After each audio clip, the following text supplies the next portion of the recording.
സുഹൃത്തുക്കളെ, പിന്നെ ഇന്നത്തെ എൻ്റെ വർക്ക് മയൂര ക്രിയേഷൻസിന് വേണ്ടിയിട്ടാണ്. അപ്പം ഞങ്ങൾ നേരെ പോയത് കാനാടിക്കാവ് ഒരു ടെമ്പിളിലാണ്, വിഷ്ണുമായ ടെമ്പിളാണ്. അത്യാവശ്യം വലിയൊരു സ്പേസ് തന്നെയാണ് കേട്ടോ അമ്പലത്തിൻ്റെ ഫ്രണ്ടിലുള്ളത്. അപ്പം ഞങ്ങൾ നേരെ അമ്പലത്തിൻ്റെ ഫ്രണ്ടിലേക്കാണ് നേരെ പോയത്. അവിടെ ചെന്നപ്പോഴാണ് ഒരു കാര്യം മനസ്സിലായത്. കാരണം മുറ്റത്ത് കുറേ ആനകൾ നിൽപ്പുണ്ടായിരുന്നു. അപ്പം ഞങ്ങൾ ചോദിച്ചപ്പോഴാണ് പറഞ്ഞത് ഇന്ന് അവിടെ ആനയൂട്ട് ഉണ്ടെന്നുള്ള കാര്യം. 1-2 ആനല്ല കേട്ടോ, 15 ആനയ്ക്കാണ് ഇന്ന് അവിടെ ആനയൂട്ടുള്ളത്. ഞാനിങ്ങനെ ചിന്തിച്ചു, ഇത്രയും ക്രൗഡിൻ്റെ ഉള്ളിൽ നമ്മൾ എങ്ങനെ ഷൂട്ട് ചെയ്യും? ഞങ്ങൾ അവിടെ ഒരു ആൽബം സോങ് ഷൂട്ട് ചെയ്യാൻ വേണ്ടിയിട്ടാണ് പോയത്. അപ്പോൾ ഇത്രയും ക്രൗഡിൻ്റെ ഉള്ളിൽ എങ്ങനെ ഷൂട്ട് ചെയ്യും എന്നുള്ളത് ഒരു ടാസ്ക് തന്നെ ആയിരുന്നു. അപ്പോൾ എന്തായാലും ഞങ്ങൾ ക്യാമറയും കാര്യങ്ങളൊക്കെ സെറ്റ് ചെയ്തിട്ടുണ്ട്. ഇന്നത്തെ എൻ്റെ അസിസ്റ്റൻ്റ് ഇവനാണ്.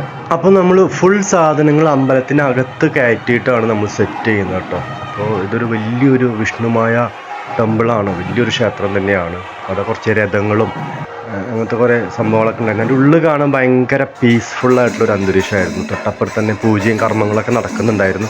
അതുകൊണ്ട് തന്നെ ഭയങ്കര ഒരു പീസ്ഫുള്ളായിട്ടൊരു അന്തരീക്ഷമായിരുന്നു. പുറത്ത് ആനയോട്ടിൻ്റെ സംഭവങ്ങളൊന്നും അധികം ഷൂട്ട് ചെയ്യാൻ പറ്റിയിട്ടില്ലെങ്കിലും അകത്ത് ഞങ്ങൾ നല്ല രീതിയിൽ തന്നെ ഷൂട്ട് ചെയ്ത് ഞങ്ങളുടെ ആൽബം കംപ്ലീറ്റ് ചെയ്തിട്ടുണ്ട്.